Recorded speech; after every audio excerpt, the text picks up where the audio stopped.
140페이지. 열심히 일만 하는 데 따르는 문제는 아무리 노력을 퍼붓는다 해도 저 세 가지 부분, 세금, 주택, 융자금, 신용카드 빚이 차지하는 부분이 점점 늘어난다는 것이다. 당신은 당신과 당신 가족이 그러한 노력으로부터 직접적인 혜택을 받을 수 있는 방법을 알아내야 한다. 일단 자기 자신을 위해 일하기로 결심하고 나면, 즉 임금 인상을 추구하는 것이 아니라 자산을 취득하는 데 전념하기로 결심하고 나면 어떤 목표를 세워야 할까? 대부분의 사람들은 계속 일을 하면서 자산을 구입할 돈을 모아야 한다. 이렇게 자산이 증가할 때 성공의 기준은 어디 있을까? 내가 부자가 되었다는 것을 어떻게 알 수 있을까? 나는 자산과 부채에 대해서뿐만 아니라 부자에 대해서도 나름대로의 정의를 규정해 두고 있다. 사실 버크민스터 플러라는 사람에게 빌려온 것이긴 하지만 말이다. 어떤 사람들은 그를 괴짜라고 부르고 어떤 이들은 그를 천재라고 부른다. 몇 년 전 그는 지오대식 돔이라는 것에 대해 특허를 신청하면서 건축학계의 커다란 화제거리를 몰고 온 적이 있다. 특허 신청서에서 그는 재산에 대해 이야기한다. 처음에는 무슨 말인가 싶기도 했지만 읽고 나니 이가 같다. 재산이란 사람이 앞으로 생존할 수 있는 능력이다. 다시 말해 내가 오늘 일을 그만둔다면 앞으로 얼마나 오랫동안 갖고 있는 재산으로 살 수 있는가.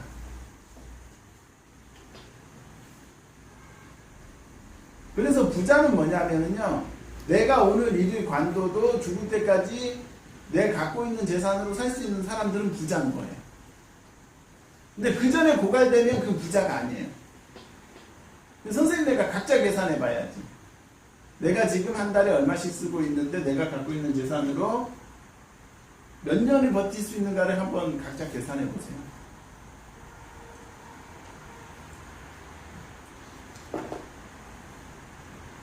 지금의 함정은 뭐라고요? 지금의 함정은 내가 너무 오래 사는 거예요. 그게 함정인 거죠.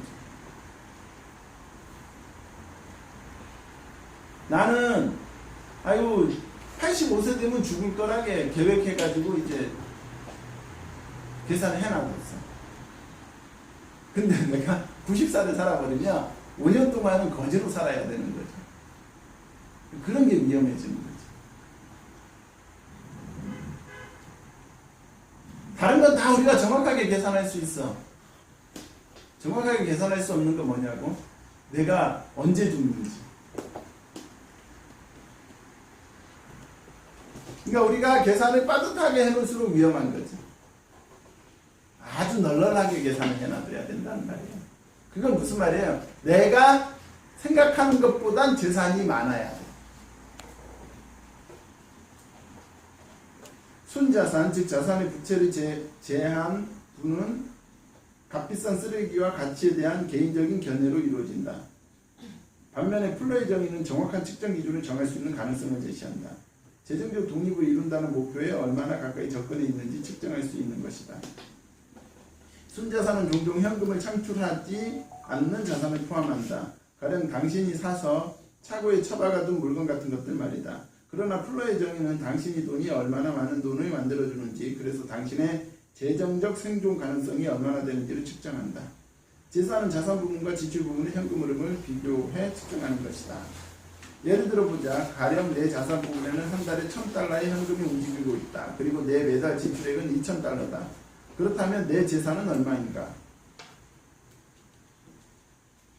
자산 부분에서 $1000의 현금이 움직이고 있다는 건 무슨 말이지?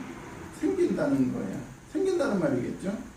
내 매달 지출은 $2000라면 $1000가 부족한데? 다시 플러의 정의로 돌아가 보자. 그 예정에 따르면 나는 앞으로 며칠이나 살아남을 수 있을까? 30일을 한 달로 계산하면 나는 $1000가 부족한 거니까 보름만 살 수 있는 거죠. 그죠? 나는 $2000가 필요한데 자산 부분에서 $1000가 생기니까 $1000가 부족한 거잖아요. 그러면 보름밖에 못 산다라는 거죠. 내 자산 부분에 월 $2000 이상의 현금 흐름이 이루어질 때에야 나는 비로소 재산을 보유하게 될 것이다. 이건 무슨 말이냐? 내 자산 부분에서 $2000가 생겨야만 나는 아무 일도 안 해도 살아갈 수 있다는 말이죠. 아무 일도 안 해도. 그렇게 되면 나는 부자는 아니지만 나름 부유한 상태다. 매달 지출을 해결하고도 남는 수입을 자산으로부터 얻고 있기 때문이다. 내가 지출을 늘리면서도 지금 수준의 재산을 유지하고 싶다면 먼저 현금 흐름을 증가시켜야 한다. 이 시점에서 내가 더 이상 급여에 의존하지 않는다는 점에 유념해야 한다. 나는 재정적으로 독립할 수 있는 자산을 쌓는 데 집중했고 또 성공했다. 설사 오늘 직장을 그만두더라도 나는 자산에서 비롯되는 현금 흐름을 통해 지출 비용을 해결할 수 있다. 로버트 기요사키가 그랬다는 얘기죠. 현금 보유량, 오늘날 극소수의 사람들만이 걱정 없이 살아갈 충분한 현금을 보유한다. 한 달 이상 살 수 있는 돈을 보유한 사람들도 그리 많지 않다. 예를 들어 대부분의 미국인들은 예금 잔액이 $400 이하다. 2016년 고뱅킹 레이츠가 실시한 설문조사에 따르면 놀랍게도 응답자 중 34%가 저축액이 전혀 없다고 했다. 임금이나 정부 보조가 끊기면 생존 자체 위협받는 사람들이 그렇게 많다는 뜻이다.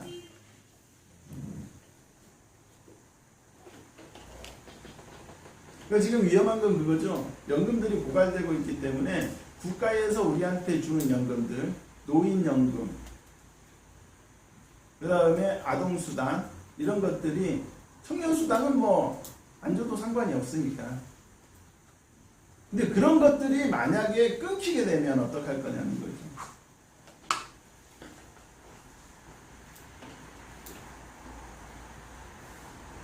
(143페이지) 내 다음 목표는 자산에서 비롯되는 초과현금을 자산 부분에 재투자하는 것이다. 자산 부분에 더 많은 돈이 투입될수록 자산은 더욱 증가한다. 그리고 자산이 증가할수록 현금 흐름도 증가한다. 자산에서 비롯되는 현금 흐름보다 지출을 적게 유지하는 한 나는 임금 외에 다른 수입원을 통해 더욱 부자가 될 수 있다. 이 같은 재투자 과정이 진행되는 사이 나는 부자의 길을 걷는 셈이다. 다음에 간단한 법칙들을 기억하라. 부자는 자산을 산다.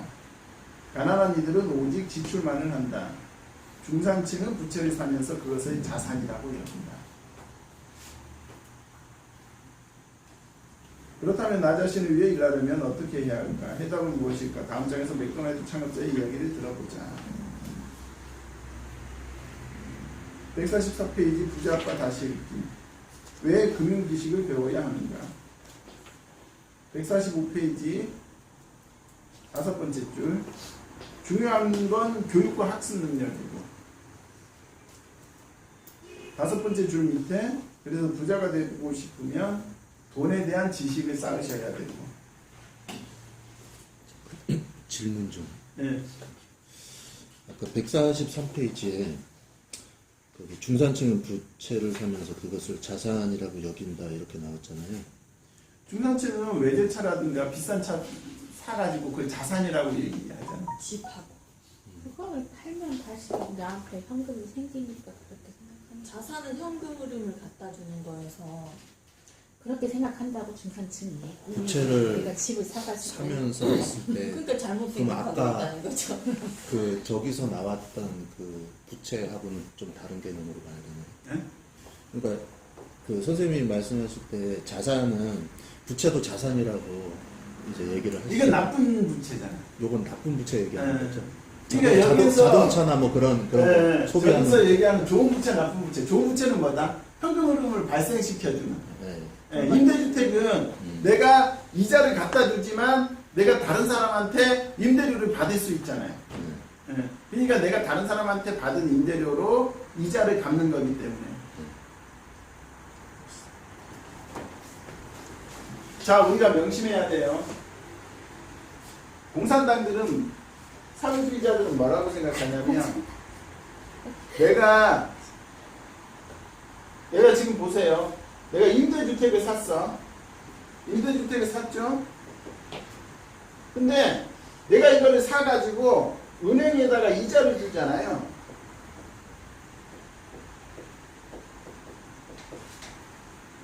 근데 이거를 내가 다른 사람을 빌려주면 임차인이 이걸 대신 내주잖아요. 공산당들은 이걸 아주 나쁘다고 생각하는 거죠.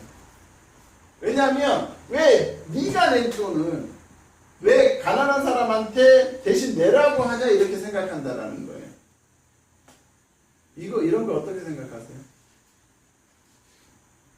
그러면 그래서 공산당들은 전부 국가가 소유하고 이런 걸 못하게 하는 거잖아요. 그러니까 뭐냐면 이런 짓거리 하지 못하게 하는 거잖아요. 그러니까 저기서 보면은 지금 현재 정부가 생각하는 거, 그리고 저도 예전에 지금도 뭐 비슷하게는 생각하는데, 사람들이 다 아파트 투기를 하다 보니까 그게 과열돼서 너무 올라가기 때문에, 그래서 그거는 막아야 된다 하는 의미로 그렇게 하는 것 같거든요. 지금 그런 거죠. 네.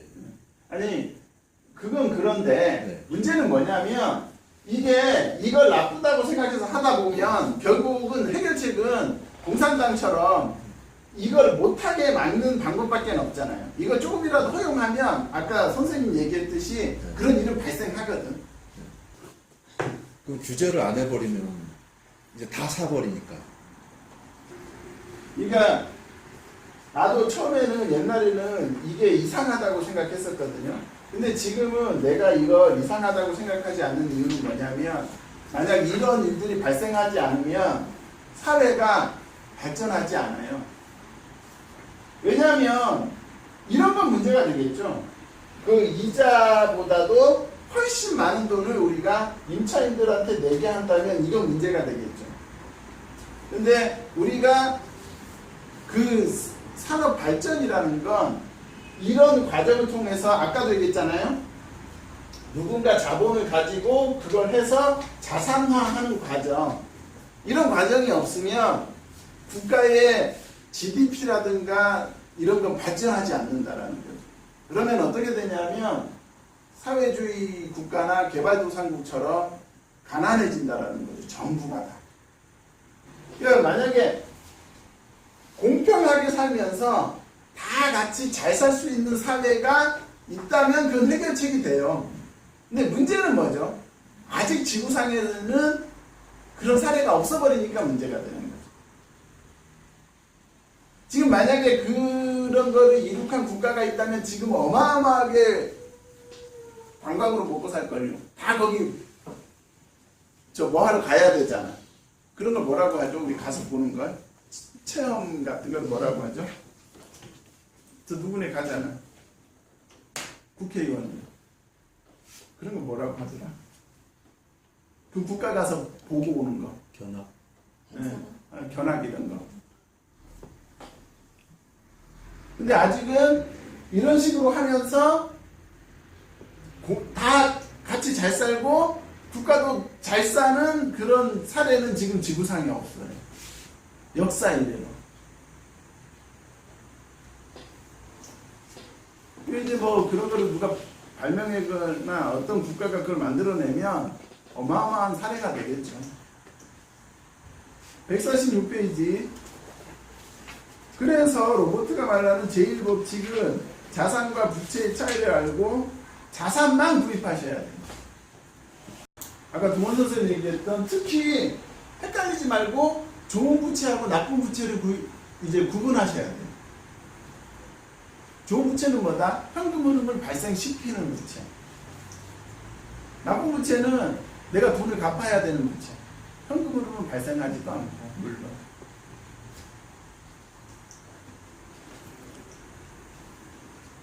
그중 대표적인 게 카드예요. 카드가 왜 나쁜 거죠? 미리 땡겼습니다. 너무 한 믿지도 않은 돈을 신용으로 미리 땡겼습니다. 그거보다 조금 더 나쁜 거 있는데. 돈 쓰는 감각이 이자를 더. 예, 많이 쓰게 되죠. 그러니까 선생님 내가 마트 같은 데 가서 계속 현금으로 계산해 보세요. 10만 원 나오면 얼굴 떨고 네. 10만 원. 그러면 일단 샀던 물건들 한 2, 3만 원어치 빼잖아요. 근데 카드로 계산할 때는 안 빼잖아요. 이거 얼마 썼지? 너무 많이 나왔는데 이러면서도 사잖아요. 카드로 할 때. 근데 그 현금으로 하면 그 빼게 돼요. 147페이지. 자산의 현금 흐름 패턴. 우리는 부자가 되려면 이렇게 만들어 놔야 된다라는 거죠. 우리의 재무제표 구조를. 자산에서 돈이 생겨서 수입으로 들어오게끔. 이 그림 중 위쪽은 종종 소득 명세서라고 불리는 손익계산서다. 이는 수입과 지출, 즉 들어오는 돈과 나가는 돈을 측정한다. 아래쪽은 대차 대조표로서 자산과 부채의 대차를 비교해 보여준다. 우리가 왜 부자가 안 되냐면요. 다시 한번 얘기하지만 대부분의 사람들은 돈을 쓰고 돈을 벌면서 이 손익계산서 대차대조표를 하나도 생각하지 않아요. 누가 그렇게 하죠? 부자는 아니 요거하고 요거 아무도 생각하지 않고 돈 쓰는 사람이 누구냐고. 생각 안 하고 돈 쓰는 사람들? 네. 애들. 우리가 웃잖아. 애들이 건강한다고. 근데 생각해 보세요. 우리도 뭐 어른들도 건강하고 있잖아요. 그러면 막 그나마 조금 생각하고 똑똑한 사람들이 이거 계산하는 사람들이잖아요. 손익계산서. 누구냐면 가계부 쓰는 사람들. 금전출납부 쓰는 사람들은 이 계산을 하는 거지. 근데 가계부를 안 써도요. 가계부를 한 2, 3년 썼던 사람들은 기본적으로 저게 돼요. 머릿속으로. 지금은 안 써도. 그러니까 요것만 생각해도 요것만 생각할 줄 알아도 뭐가 된다고? 3층 부자가 돼요. 3층 부자. 근데 진짜 부자들은 딱 수익 지출이 되자마자 이것까지 같이 계산하기 때문에 우리가 이제 사치품이라고 생각하는 거를 잘 구입하지 않죠. 동시에 계산되기 때문에. 자산은 수입을 증가시킨다. 당신이 주머니에 돈을 넣어주는 것이다. 148페이지. 부채의 현금 흐름 패턴. 지금 똑같은 얘기 계속 나오는데 이게 지금 복습이죠. 나쁜 부채죠 이거. 부채가 지출을 잡고 나가는 거잖아요. 나쁜 부채. 나쁜 부채니까 선생님 자동차가 생각하니까. 부채는 당신의 주머니에서 돈을 빼내간다. 아니 미국 자동차 연습하는 거에서 자산이라니까. 부자가 되고 싶은가 자산을 구입하라. 간단해 보이지만 많은 사람들이 부채를 구입하고는 공경을 겪는다. 부를 쌓고 유지하고 싶으면 이에 대한 이해부터 제대로 해야 한다. 149페이지. 단지 숫자가 중요한 게 아니라 숫자가 들려주는 이야기가 중요하다. 각각의 그림에 있는 화살표를 쫓아가 돈이 어디로 흐르는지 보라. 그것이 당신이 처한 재정 상태에 대한 이야기를 들려줄 것이다. 직장에서 월급을 받아가지고 급여 수입이 들어오면 지출로 세금, 주거비, 식비, 교통비, 의복비 해가지고 그냥 빠져나가는 거죠. 대부분의 돈 많이, 월급 많이 받는 사람들이 이렇게 산다고. 아까 그것처럼 이렇게. 뭐죠? 얘를 건드리지 않아. 대차대주고. 그러니까 대부분의 중산층이 이렇게 살 가능성이 많은데 심지어는 카드가 생기면서 수입 지출로 여기 카드 건드리고 이렇게 빠져나가면 더 위험해지는 거죠.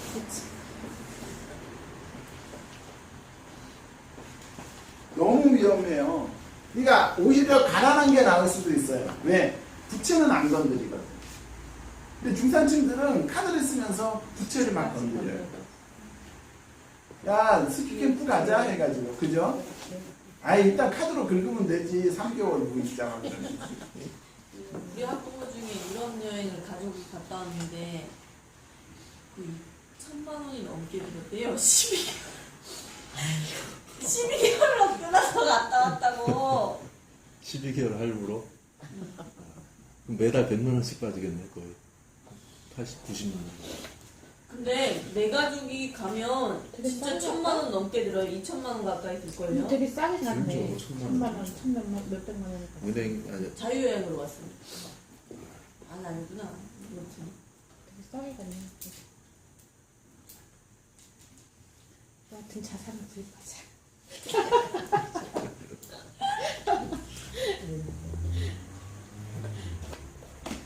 아시겠죠? 네. 선생님의 지금 그림이 그려지죠? 자기하고 우리 가족의 그 재무제표 그림이 그려지죠? 자, 150페이지 아까 얘기했던 제일 위험한 이거. 수입이 지출되면서 부채를 건드리고 떠나요. 근데 그 사람들은 이걸 모른다고. 회사 잘리기 전까지. 그리고 되게 재밌는 건 회사를 잘려도요, 몇 년 동안은 이 패턴을 그대로 유지해요. 습관 때문에. 151페이지 부자들의 현금 흐름 패턴. 여기에 별표시를 하셔야 되죠. 여기에 보면 단지 우리가 이거 공부하면서 우리가 느끼는 건 이거예요. 자, 볼까요? 여기에 보면 수입이 임대료 수입, 배당금, 이자, 로열티 이런 거 나오잖아요. 자산에도 보면 부동산, 주식, 채권, 어음, 지적자산 나오잖아요.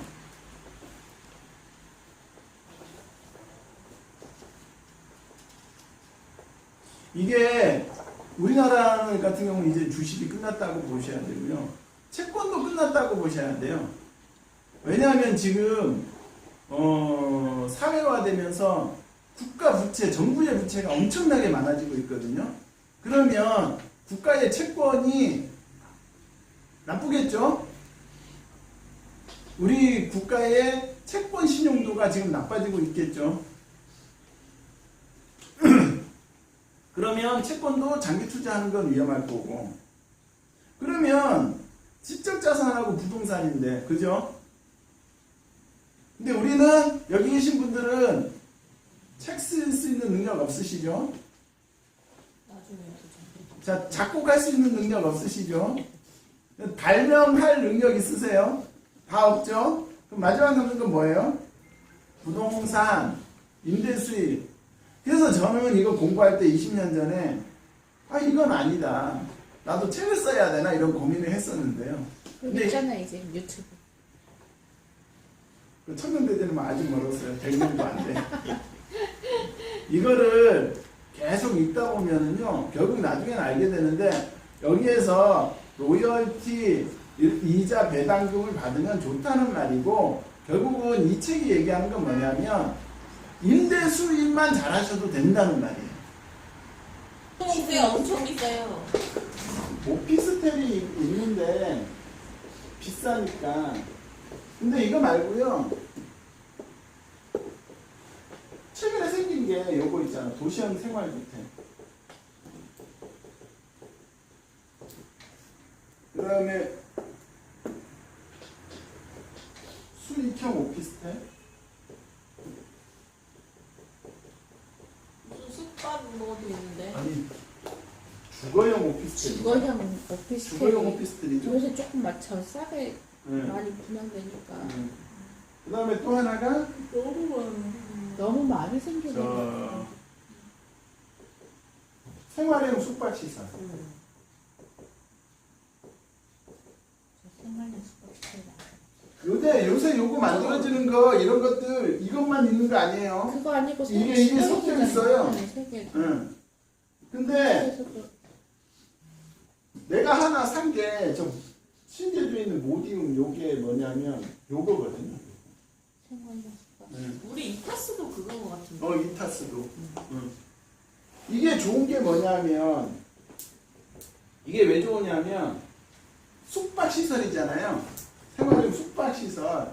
이건 뭐라고 생각하시면 되냐면 호텔이라고 생각하시면 돼요.